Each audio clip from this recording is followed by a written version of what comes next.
Hello, my name's Heather, and I'm going to show you how I made this model in Gravity Sketch.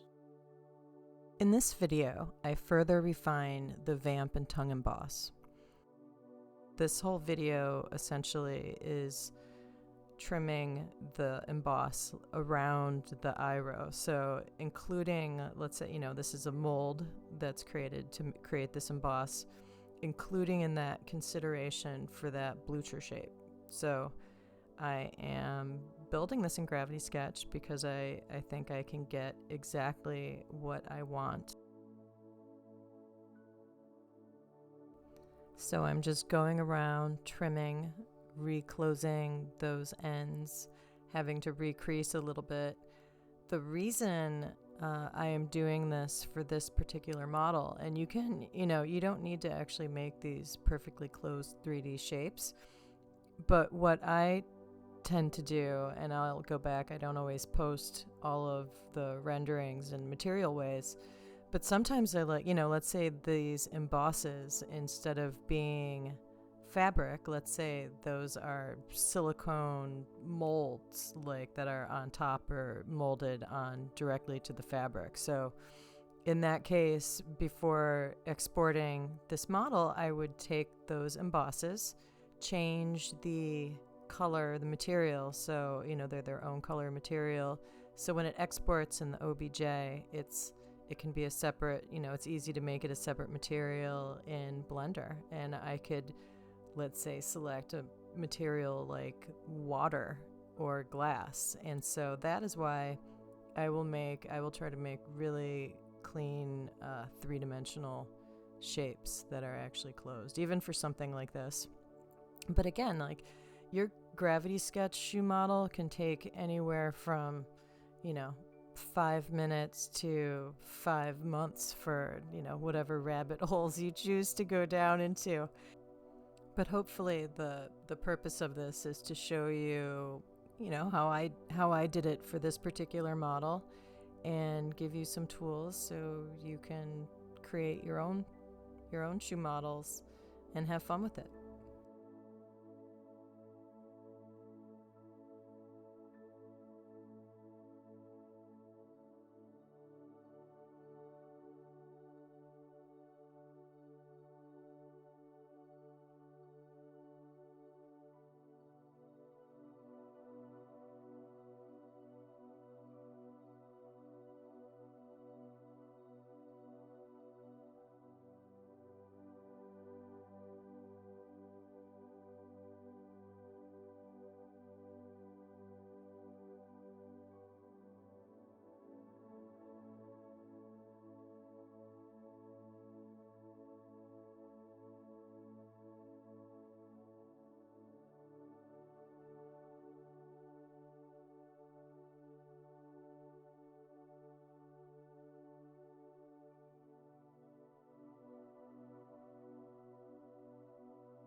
not only am I going to, in Blender, surface this vamp tongue with a textile and, you know, something that looks very toothy and maybe a little open, I also want a ribbing. And, you know, this can be done in the knit texture itself, which can be really cool, again, in Blender. But I think I wanted to create an even larger sort of bump to this ribbing. So I'm building in an emboss that shows a ribbing texture along the top of this tongue. And I'm doing these quick ribs using the stroke tool.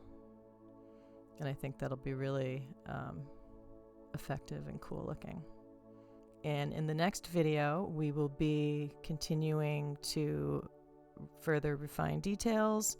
We're going to, actually I'm going to make that heel webbing piece super wide, and I will be showing you 2 outsoles for this model. And it's really funny because I did the first outsole, and there are things about it I like the tread itself, which is great to build tread patterns and tread constructions and gravity sketch.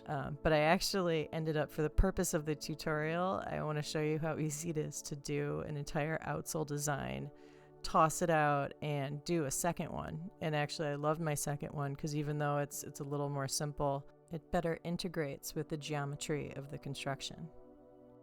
All right, so thank you for watching, and stay tuned for more modeling a sneaker in Gravity Sketch.